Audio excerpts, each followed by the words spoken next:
Welcome to the REI Agent, a holistic approach to life through real estate. I'm Mattias, an agent and investor. And I'm Erica, a licensed therapist. Join us as we interview guests that also strive to live bold and fulfilled lives through business and real estate investing. Tune in every week for interviews with real estate agents and investors. Ready to level up? Let's do it.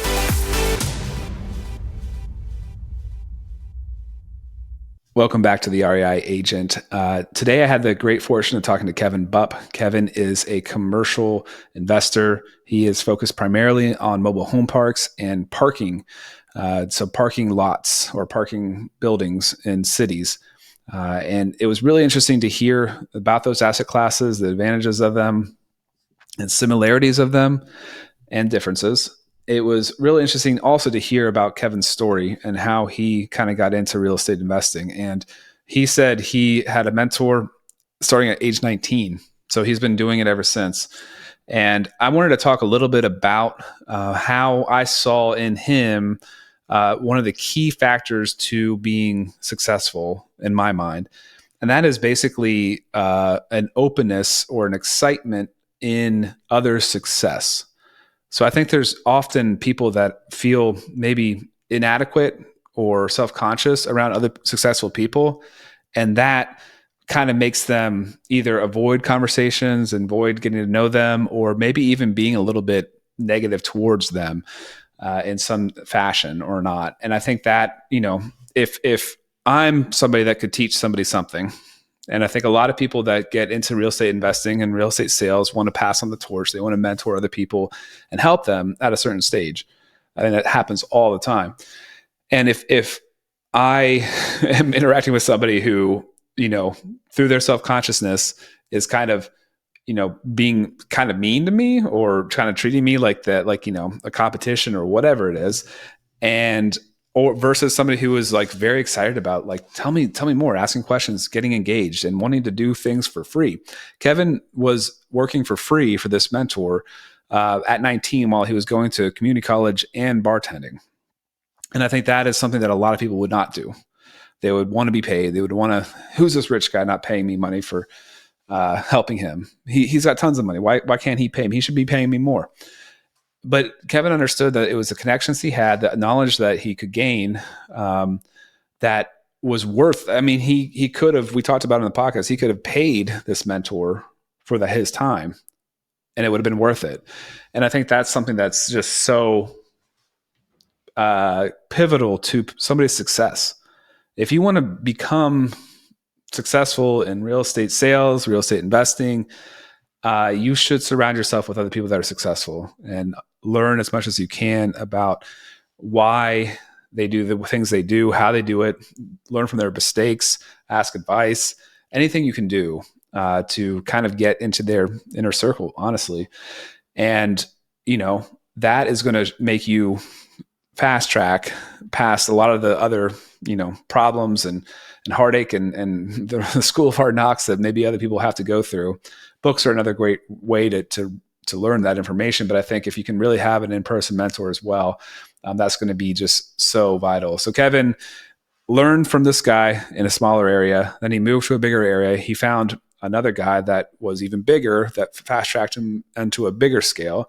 And then he met somebody else that turned him on to this mobile home park asset class. And he kind of went all in from there.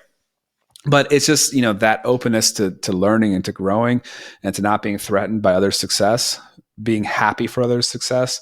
I've probably said this before, but I think that is probably one of the key factors of if somebody's going to make it, if they're going to make it in business or life or have some sort of level of success on your own, like being an entrepreneur, is really that openness to learn from somebody, to be excited for them when they win. I think fundamentally it's that abundance mindset, right? If you have the scarcity mindset that they are your competition, that they are better than you, that you are inferior to them and all that kind of stuff, you're not going to learn. You're not going to have the opportunity to get further with their advice, with their help. So that would be my advice. If anybody is out there kind of starting out and really excited about the possibilities of real estate, I would say look into finding a mentor. Find somebody who's successful in your area. do what you can to, don't be annoying. don't pester them too much, but see what you can do to kind of get in their good graces. Like, like what Kevin did, he worked for free. And that's something that, not many people would do, but it's gotten him very far. So without further ado, let's let Kevin tell his story and tell you about the wonderful world of parking mobile things in different capacities. Kevin Bupp. Welcome back to the REI Agent. I am here with Kevin Bupp. Kevin, thanks so much for joining us today. Yeah, appreciate you having me. Excited to be here. You look a little more sun-kissed than me. I'm coming out of, I'm in Virginia, and we recently have had the snow disappear, but it's still cold. It's the time of year where I'm kind of over it. I'm ready for some spring and some new life. Yeah, in many different ways, the market, everything. So, yeah. No, we've had a pretty cold winter down here in Florida, which is a lot of people giggle when we say cold in Florida, but like it's been 6 weeks of high in the maybe 50s, lows in the high 30s at night where we're at, and we're in South Florida, but it's cold. That's cold here. I mean, like the humidity is pretty high, so like we're turning the heat on, you know what I mean, at certain points, and so it hasn't been, it's all sunshine and rainbows the past winter. Yeah, are people prepared for that? Like, do they have heat? Yeah, you turn your heat on for the first time, it's got that burn smell. You know what I mean? Like, it's just, you wonder what the hell's happening. But I'd say half. I'm from up north originally. I was born and raised in Pennsylvania, so I'm used to cold. We ski and things like that. So I've got the right weather, or the right gear for the weather when it comes. Sure. Yeah, no, Kevin, I'm actually going on I'm trying to do one ski trip every year now, since I've got busy with life, kids, and work. So I'm doing that tomorrow. I'm excited. Oh, that's awesome. Well, wait till you can actually get your kids involved as well. If they're not already, that gets even more exciting. So we're at that point. That's fun. Yeah, no, I'm looking forward to it. My wife doesn't really do it much, so we're not sure. We got to just take the plunge and get them all out there, because they can all win. Right. Yep, absolutely. I agree. But anyway, Kevin, you you briefed me a little bit on what you do, and it sounds like it's a little more nuanced than I'm familiar with. So I'm eager to break that down a little bit more. But why don't we start with kind of your journey into the real estate world? Yeah, no, sure thing. I've been at this. I think I'd mentioned to you, I've been at this my entire adult life. I got really lucky. Real estate kind of found me at a young age. I was 19.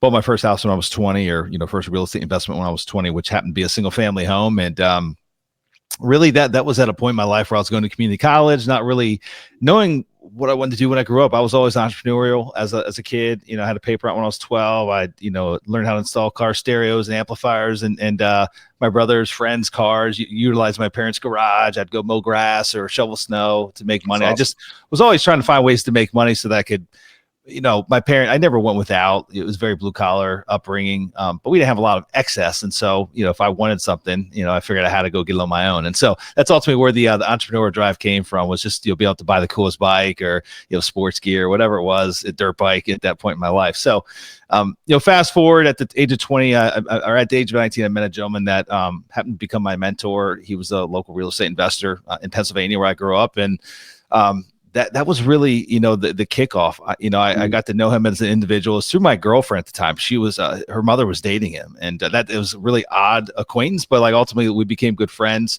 Yeah. And I ended up going to work for him for free for a little over a year. So in between tending bar in the evenings and going to classes during the day, I would be at his home office. I'd be out in the field. I would do anything he needed me to do. Literally, he was he's a solopreneur. He didn't have an assistant or anything, and he had done really well. He'd been doing this for 20 plus years. He was like 25 years older than I.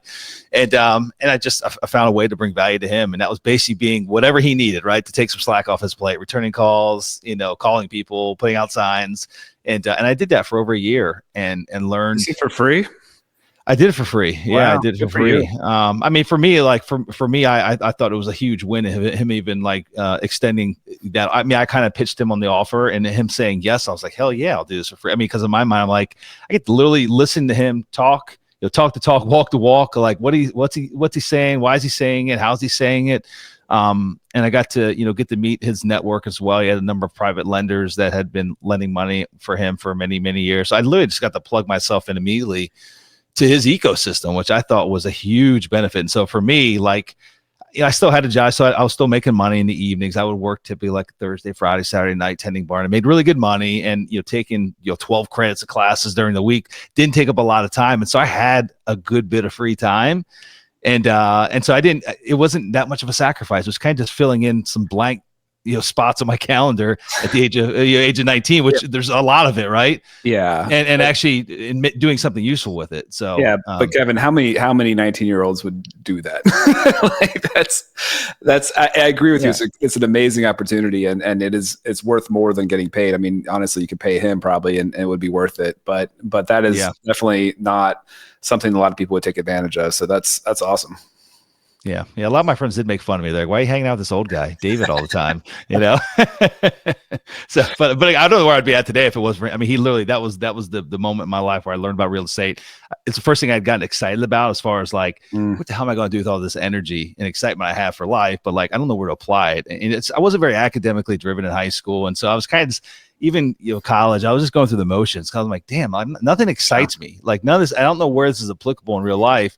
And so I was looking for something. I just didn't know what it was, and real estate it became. So that's awesome. So okay, that answers one of the questions I had, is how you kind of skipped maybe the course a lot of people would have taken when they wanted to get into real estate. But so he kind of maybe accelerated your growth really far. And so after you bought that first single family home, where would you go from there? Yeah, good question. So his model was, I'm one of those folks that like, if it isn't broken, don't fix it, right? Like just kind of, if it's tried and true, just roll with it. And so he had very much a buy and hold model. It was single family and small multifamily. However, what I realized after I bought that first property was that he was, many decades ahead of me. So he has a different, financial position that he was in, and just lots of things were different. It wasn't a mere image of me just getting started. So I bought that first property with the intent I was going to just buy rental properties like David and build up this nest egg and have passive income from these rentals. Right. And I had $7,000 from tenant, from bar money, and I used that as a down payment. Used one of his private lenders to help finance the deal, and got it rehabbed, got it occupied, and it was making barely like $300 a month positive cash flow. And I very quickly realized that it was going to be a very long time until I could buy the next property, right? And so I didn't have a lot of credit at that point. I couldn't really rely upon that, and now I had literally no money. I didn't have any skin to put into the next deal, and so it would have taken some time for it to do a refinance. And so I realized very quickly I had to make a slight adjustment to the model. So I had marketed to find that deal, and so I had a little bit of momentum going. I had other leads coming in, and so I just quickly realized that I would have to sell some of these other properties. I ended up selling the rental. I sold that one. Then I would just basically wholesale a few, and then I'd try to keep one. And originally it was like wholesale 3 or 4, keep one. And then I got to where I could wholesale 2 or 3, keep one. And then after I was able to do it for a couple of years, I had enough of a reputation, had enough capital of my own, I had connections, had private lenders of my own, had a track record, and was able to start keeping many, many more units. So, but that's how it started. And ultimately that morphed into a buy and keep for the most part. We weren't very much fix and flippers. We'd fix properties, but do it with the intent of getting them occupied with renters. Yeah, no, totally. So as that scaled, you were still kind of sticking with the single family and small multifamily, or did you get more complex then? Yeah, in my early mid-20s, I moved down to Florida a short 2 years after I got into the business up in Pennsylvania, and it opened up my eyes to just a much bigger market. I met a gentleman down here shortly after I moved here. He's still a great friend today, and he literally had a portfolio of like 800 single-family homes. And so it was just this massive scale that I could never ever envision. He ultimately became a really close friend, a second mentor of mine, and it allowed me to literally just hit the gas and have an infrastructure and just have a better plan in place than just buying, 1 or 2 every once in a while and slowly building this portfolio. So I hit the gas when I moved down here. I was 22. And by the age of about 26, I had acquired about 120 single family homes that I had in the portfolio. And then also had started buying multifamily, a lot of smaller stuff like, 10 unit properties, 12 unit properties. The biggest one we had that I was in a partnership with was like 72, but like it was mostly smaller multifamily, but it happened fast and happened quickly. And most of that was a direct result of this kind of secondary mentor that just thought in a much bigger scale, had a much bigger vision than I ever had. So that's ultimately what it was. Aside from during that period leading up to '08, it was mostly single family, some smaller multifamily, and other little bits and pieces of commercial. I'd bought like an office building. I bought like a little retail strip center, but it was just kind of like they were like steals that I couldn't pass up. They just seemed to be deals I couldn't say no to. But I didn't really start dabbling into commercial real estate really until after the crash. The crash occurred. I lost a lot of the single family stuff, the residential stuff. It was really tough down here in Florida. Lots of excess homes and rooftops that had been built for populations that weren't here yet. So you just had an oversupply in all the major markets, Tampa Bay being one of them. And ultimately looked to kind of reinvent myself after that crash and just try to do things in a more efficient way. And that's really where I wouldn't say commercial came into play, but much a larger scale, kind of like saying, hey, like I think that for me to rebuild and to do it more efficiently and to do it at a bigger scale, the faster you can get the scale, the faster you can start hiring, quality teammates to join the team, right? Like you got more revenue coming in, and I didn't want to go at it alone again from the get-go. Yeah. And so from that point, it was kind of focus on commercial. I thought it was going to be multifamily to rebuild, like bigger multifamily. And that's when I ran across mobile home parks. I literally had a lunch with a guy that owned mobile home parks. I had never thought about that asset class before, had never considered it, and I had a lunch meeting. And as those things typically go, after 2 hours, he excited me so much about the asset class, and I was like, I'm going to go buy one. And I'm going to go figure this out and go buy one of these properties. So, and I did, and here we are now. That was basically in 2012 when I bought the first one, and 13 years later, and we're still buying them. So, yeah, that's the asset class that. Like when you're getting started in real estate and it's this like romanticized, like, thing in your head, you're not thinking mobile home parks usually. Like it's not the sexy asset class, but it is a very good asset class to get into investing. I mean, I, like I mentioned off air and I've mentioned on this podcast before, have invested in syndications into mobile home parks.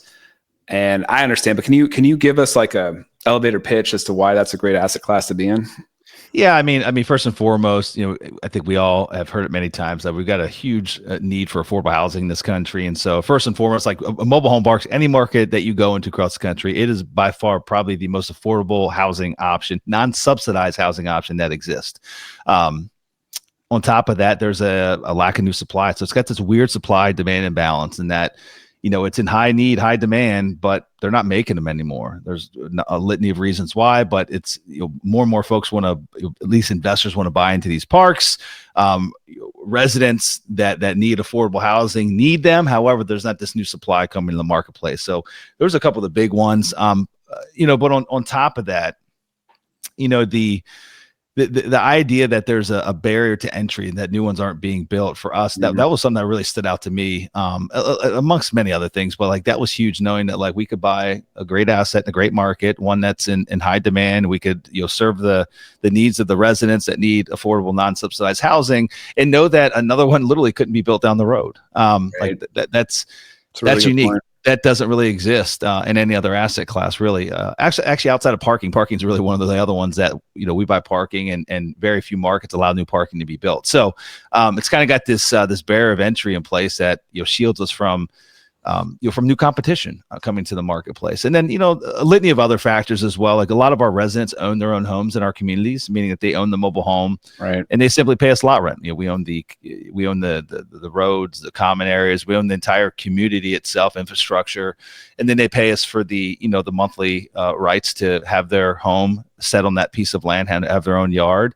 And so along with that comes a lot lower turnover, lower maintenance expense from an owner's perspective, meaning us, and that like if their roof leaks, if their plumbing breaks, if their AC breaks or anything like that, they're calling a vendor directly. They're not calling us. Whereas, in an apartment unit or a rental home, the landlord's going to be responsible to fix all those items. So those are a couple of the big items that really jumped out to me that got me intrigued enough to kind of dig a little deeper into the space. And then ultimately, like I said, I went and bought one kind of saying, hey, I need to test this theory of whether or not this is a good asset class or not. And that was back in 2011 going into 12. And now we've bought and sold 50 plus of them. I'm not sure the exact number. We've got about 3,500 lots in our portfolio at present time. Oh, nice. That's awesome. And so you do sell some occasionally? I would say that the best way to answer that question is yes. However, our models just evolve, just like anything else. It just tends to evolve over time.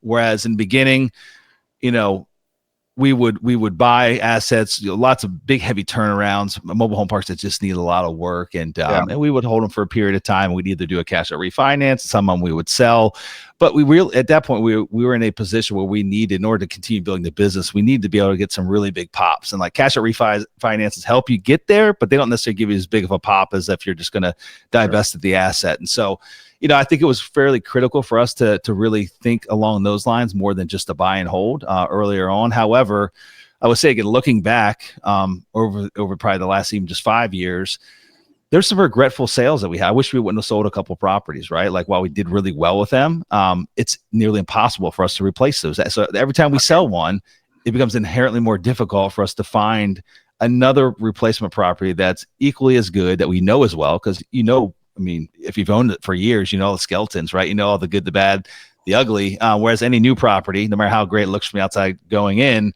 there's always something, right, that pops up. There's variables that you're not familiar with just yet. So, but to answer your question now, like our business is definitely more geared towards buying and holding for the long term. We've even changed our fund structure quite a bit over the years to where we want to make sure that we're also aligned with the right investors, right? Like there's different buckets of investors and what their needs are. And there's definitely a lot of investors that wouldn't be a good fit for our model today, where it's more of a, hey, buy with intent of holding for 7, 10 plus years, right? Quite a long term.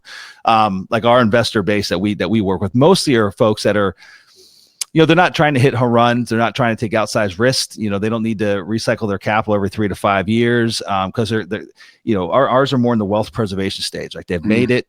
They want to invest in great assets. They don't want a tax liability every 3 to 4 or 5 years when we sell a property. You got to deal with capital gains, recapture, and then they have to go through the motions of finding something else to put it in, right? And so we've really honed in on the bucket that are just looking for wealth preservation, want great assets, and they want steady mailbox money on a reoccurring basis, and they don't want to necessarily think about every couple of years figure out what to do with the big pop of money that comes back their way, but also the tax consequences along with it. So, we're more long-term now. Like anything we look at, we say, hey, we ask ourselves a question: would we be okay owning this for 10 years? If the answer is no, then even if it could be a great deal, meaning that like, hey, we could, in order to make the numbers work, we got to get in, fix it up. But this one wouldn't really be a hold, just based on how much capital we had to put into it. Like this wouldn't be a great fix and hold strategy, but we do quite well as far as returns if we exit out in like 3 years. We tend to say we would say no to those and just focus on the ones that are better long-term holds. Okay. Yeah, let me try to break that down for an investor a little bit, kind of what you're talking about, if I can, and you can correct me if I'm wrong here. But if there's people that aren't as familiar with this space listening, let's say you are wanting to invest in this kind of property in this kind of deal.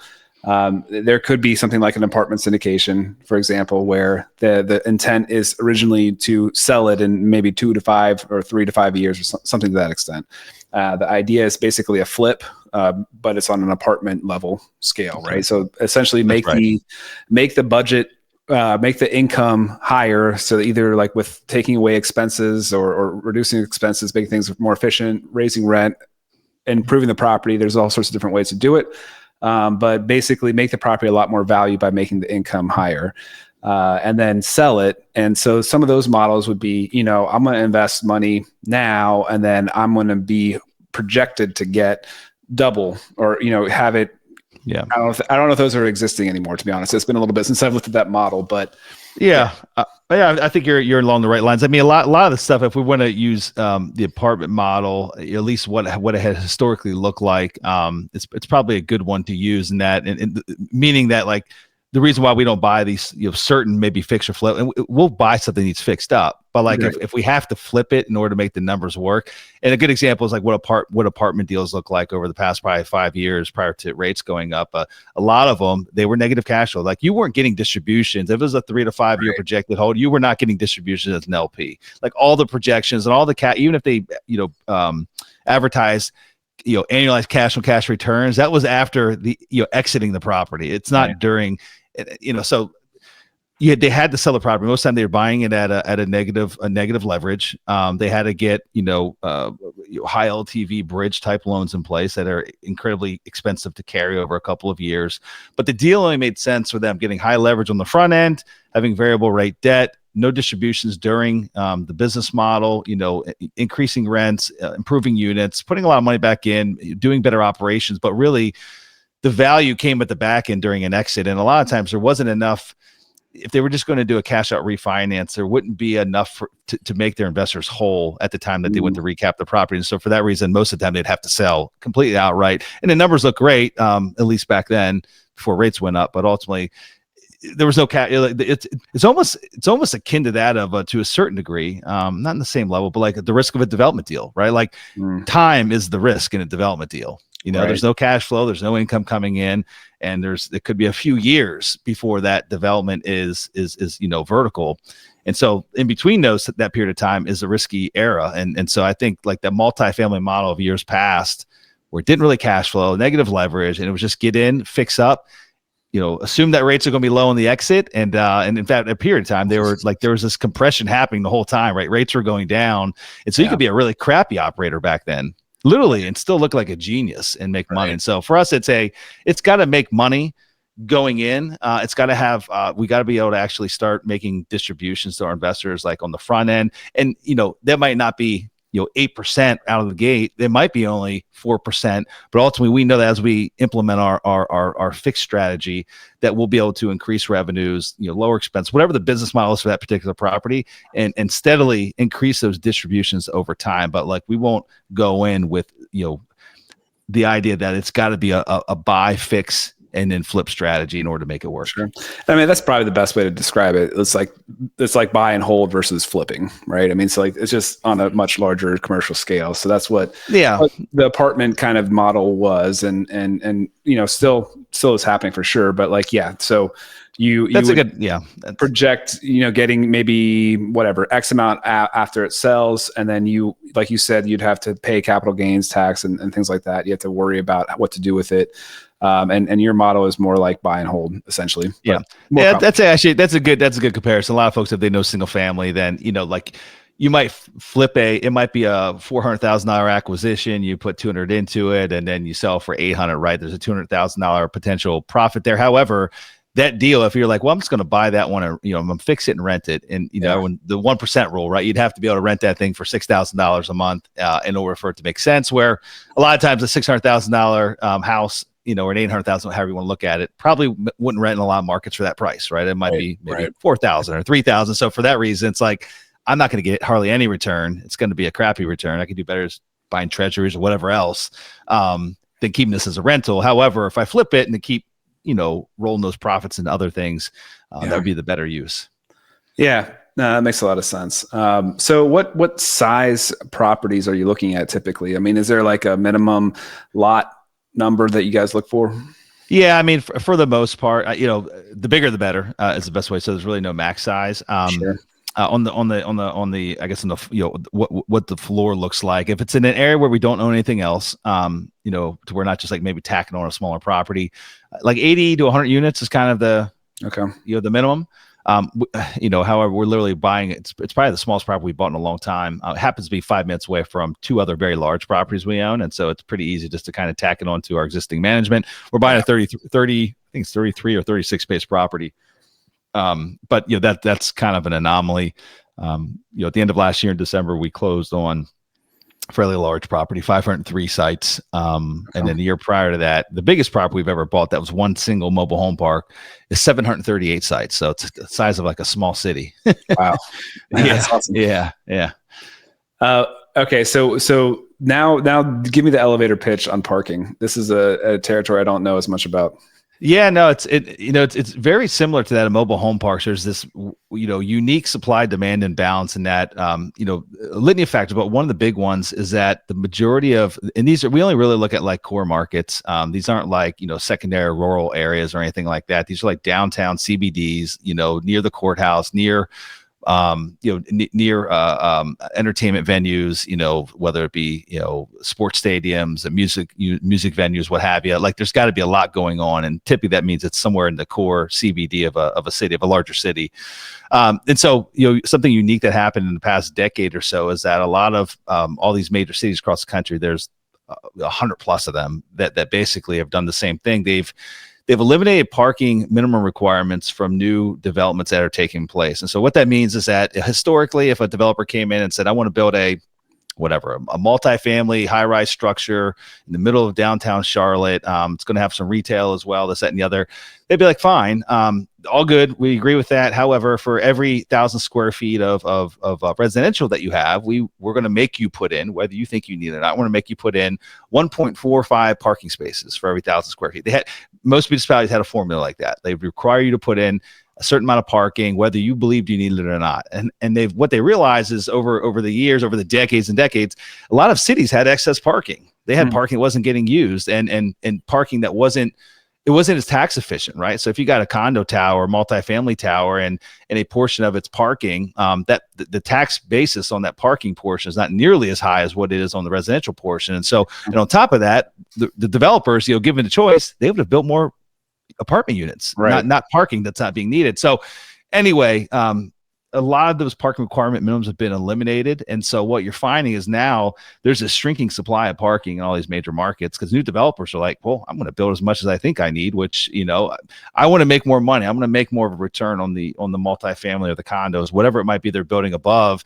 And so a lot of times they're putting in a very minimal amount of parking. And so, and they probably built their high rise on what might have been a surface lot before, right? That could have been parking as well for that area. And so you got this parking that's ultimately going away and shrinking in all these major downtown areas across the country. So that's the one piece of that, that's amazing, is that there's an inelastic demand. Meaning if you're in the right location in a downtown area, if you got multiple demand drivers of folks that are using your garage, your parking lot, in that, there's only a shrinking supply of additional parking competition in the area. So again, most municipalities will not let new parking be built. It's definitely not as a standalone.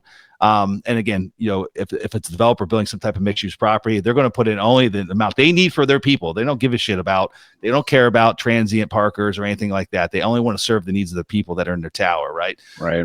So that's a really big piece. But the last piece of the puzzle that for us is incredibly attractive is that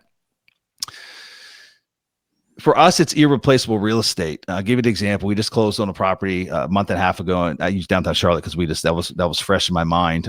But it's right across. It's a parking garage. It's 800 stalls. It was a distressed deal, not the garage, but it happened to be tied. It's a standalone garage, but it's kind of shares a wall with an office building.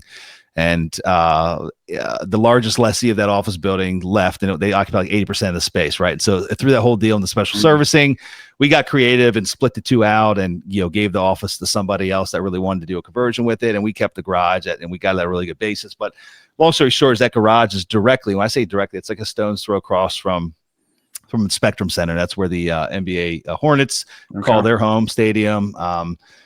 They just put like a $250 million renovation to the stadium, so they're not going anywhere anytime soon. That's where all the big music venues happen when they're in Charlotte. It has 24/7 traffic, meaning that there's office buildings. The Bank of America headquarters is literally connected to our garage. They use about 20% of the parking there, and that's literally their headquarters for the U.S. And Charlotte's a 24/7 city, meaning that there's a ton of restaurants that ultimately in nightlife where people come after 5 p.m. to utilize it. So we get a lot of transient traffic in the garage outside of events. And so anyway, but for us, it's we look as, let's say in 15 years, cars are flying, 20 years, whatever it might be, whatever that time frame is, where one could argue that there might be not as much of a need for physical parking. Right. Well, guess what we have? We have an acre and a half of land in literally the most densely populated portion of a city, right? And so inevitably there will be a higher and better use at some point in time. We don't underwrite that, but it's got to make sense as parking today. And we have to have, at least a 10 plus year outlook. And we feel very confident in its ability to support subs parking for the future. But knowing that whenever the time comes, either we could take down the parking entirely and build something new, or build on top. A lot of these parking structures have the ability for something to actually go on top of them, additional units to go on top of them. So I don't think For I us, would have so it's realized that. for us, it's kind of it's a cash flowing covered land play, and some of the most desirable cities in the country. I was just in Philadelphia last week. We're buying literally one. I shouldn't say that we're buying it. We got an offer accepted.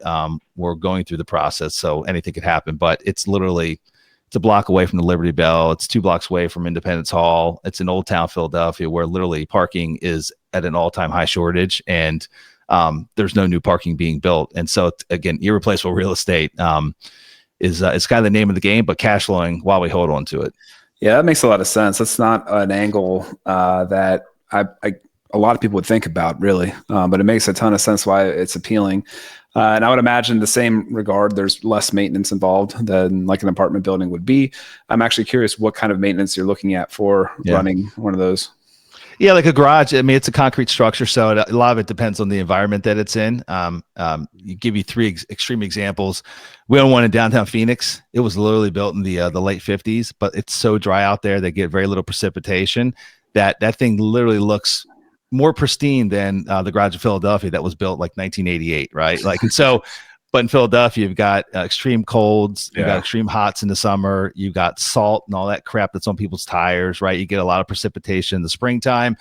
So a lot of different elements to have to deal with. And then Charlotte kind of falls in between. Charlotte, they don't get snow in Charlotte, doesn't get extreme temperature variance there. So it definitely holds up a lot better in Philadelphia. And so a little bit less requirements as far as ongoing maintenance. So like the one in Philly, every 7-8 years, we're going to have to like re-waterproof all the concrete, probably do some concrete repairs every couple of years as well. Delamination that happens, you get salt that kind of gets into the cracks and, causes the concrete to break up. And so it's just ongoing maintenance more than anything else. Probably at the most extreme, probably about 4% of top line revenue on an annual basis would be set aside as future reserves. And on the low end, it could be 1 or 2%. So just really, and it also depends on like how well was it kept before we came into the equation, right? We've actually backed away from deals because they had such deferred maintenance that the bigger risk was in what we couldn't see that was beneath the concrete, from the years and years of neglect and, salt working its way in, moisture working its way in. And for those, I couldn't give you a number of like what that's going to cost us ongoing to keep it in good condition. Cause you can't see what you can't see. And so, in that instance, we walk away. Okay. Yeah, no, that makes a lot of sense. It's an appealing model for sure. I could see, why those are kind of similar. They're both, technically parking for mobile things. That's right. That's right. Absolutely. And and very few new ones are being built. So again, it's like this again, the supply demand imbalance. Parking lots are being taken down on a regular basis. We own a parking garage in Clearwater Beach, which is in our backyard here, and it's a tourist destination. And I was just down there the other day, and we have the last standalone parking garage that will ever be built on the island. The city actually built it like 8 years ago. We bought it from the city. They were doing a horrific job running it, as cities typically do, right? They're not good business people, but we bought it from them, and there's a moratorium on parking. You can't build new parking. Now it's standalone. And so in a lot of the beach area, at least our competition, were surface lots. Like maybe they were an old motel that over the years, it became defunct. And now Clearwater is going through this evolutionary stage in the last 20 years where a lot of like higher end hotels and stuff are being built on the beaches. And a lot of these older single or 2-story motels that were, from the 50s or 60s era are being torn down. And so a lot of those turned into surface lots, the surface parking lots for beachgoers, because that made more money for people than to have them as motels. But now those plots of land have been snapped up by developers, and literally I just found the other day like 450 parking spaces that were available last summer are no longer available. They're going to go vertical in the next couple of months, so they're not being used for parking anymore. And so that's the supply is shrinking, right? Which is just going to push more cars to us. Yeah, that makes a ton of sense. And obviously with that, the value will go up as well, right? I mean, that's right. Supply makes it. Yeah, it makes a ton of sense. That's a really cool model. So tell me a little bit about if somebody's interested in investing in this kind of model with you, what that looks like. You had off air talked to me a little bit about not being necessarily a syndication. So I'm curious more about how that's structured. Yeah, I mean, it depends how someone defines a syndication. I mean, you could argue that we very much are, right? Like we raise our capital comes in from high net worth accredited investors that we've got roughly 700 or so different capital partners that are throughout our various funds. But we don't do standalone investments, so we don't just buy one property and bring partners in for that one. We operate in a fund structure, and so currently in our fourth fund at present there are I think there's seven or eight assets in that fund. We'll probably end up with somewhere around 12, and there will be a mixture of both parking and mobile home parks, and and they're diversified across a number of different markets. And so while it lives and breathes as it probably have someone's experience with investing into one syndication, the difference is you've got a diversity of asset classes, got diversity of markets. And so for us, from our perspective, it's de-risked to a certain degree, because there's always, no matter how well you underwrite something, what the one promise I can always make you is that how it actually performs will never directly line up with how you've underwritten it, no matter how much experience you have, right? It's either going to perform better or it's going to perform worse, right? And so having a number of assets inside of one respective fund allows us to find a little bit more of a balance than the unknowns with just one deal, right? Because again, there's always the variables that pop out once you get into a property. No, that totally cleared it up. Sorry, I don't know why I didn't pick up that nuance when you were talking about it earlier. But no, that makes a ton of sense. So when if I were, like let's say I was talking to you about it, tell me a little bit about the questions I should be asking you. Because I mean, it's really going to be all about your operations at this point, right? Because I mean, it's asset classes that you're interested in, and then it's also your operations because it's not deal specific. And is there just kind of we expect this type of return over the years? How does that look like? What's the offer to me? Yeah, it's a great question. So, I mean, just generally speaking, we've got three different classes and this is our current fund. It's 8, 9, or 10 pref, and that's all dependent on how much capital is invested, initial go around. Outside of that, our projected returns, we always, while we're long-term holders, we still like to give some type of window of projection. And so basically we look to return all original capital within, now it's a little bit longer than what it was historically, but 7 years is kind of the targeted projection of return all the initial capital to our investors in this existing fund. And then we look at the underwriting over a 10-year hold period. Again, that's not saying that we're going to exit out at the end of 10 years, but we have to give some type of horizon as to what these economics might look like. But basically somewhere between a 16 to 18% IRR over a 10-year hold. Okay. And then tax benefits, we had mentioned a little bit off air about, being real estate professionals, giving you a little bit more ability to write off depreciation. So I would imagine, especially the mobile home parks, I understand that a little bit better than I do the parking, that there's going to be usually some accelerated depreciation happening. I would imagine there's something similar in depending on the deal with the parking. Is that accurate, or what's that? Yeah, I mean, we get cost segregation studies done on every property we buy. However, mobile home parks and parking are different ends of the spectrum, just based on tax laws and what could be depreciated in a 15-year or less schedule. And so mobile home parks are probably the most tax efficient investment that I know of. And I'm not just saying that because we own them, but car washes is about the only other thing that comes even remotely close to mobile home parks, because really everything that's underground, all the roads and the infrastructure, water lines, sewer lines, the electrical pedestals, all that will fall into a 15-year or less classification. So we can accelerate the depreciation on it. And typically the land basis is fairly low, because a lot of times these aren't in they're not in the middle of a city, they're out in the rural area. And so if you look at just the raw land basis, it's not all that significant. And so a lot of what we have found is historically about 70%, 70 to 75%, sometimes it's been higher, of the purchase price we can expect as depreciation. Obviously the bonus depreciation, what you could take immediately, has been scaling down over the years, and so that ultimately has an impact on it. But they're incredibly tax efficient. Parking garages, on the other hand, not as much. They're it's concrete. Literally, it's most of it falls within a schedule above the 15-year classification, and so they're probably about 30 cents on the dollar as far as what could be expected for depreciation. But again, it's kind of one of the reasons why it's nice for us to blend things. Most of our portfolio it consists of manufactured housing. So it's like, for example, like in our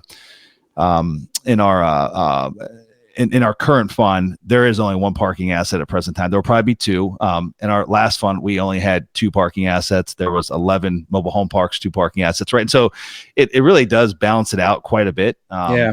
Maybe not as much as what it would be if it was strictly mobile home parks, but still, it's a very healthy tax benefit nonetheless.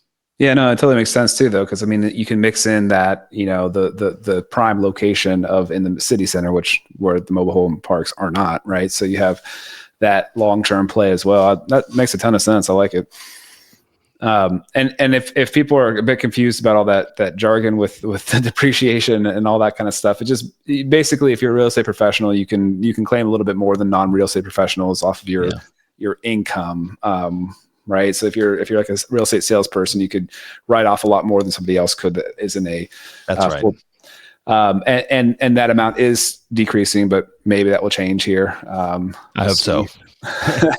But also, so if you were to invest $100,000 into a single family house and just do a regular, 27 year depreciation schedule, which probably most people are familiar with, it would be significantly less than if you were to invest into like a mobile home park that he's talking about, and take that accelerated depreciation where they're basically itemizing all the things in there, like you were talking about the pedestals and the sewer and all that kind of stuff that.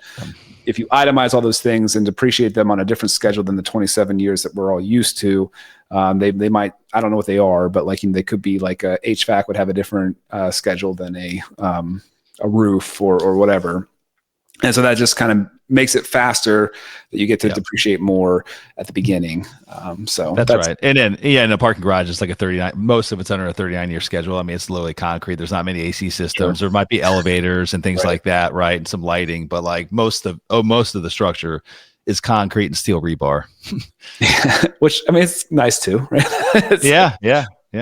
I'm sure less maintenance overall because of that. Like you said, that the 4% max is a pretty good number too for repairs.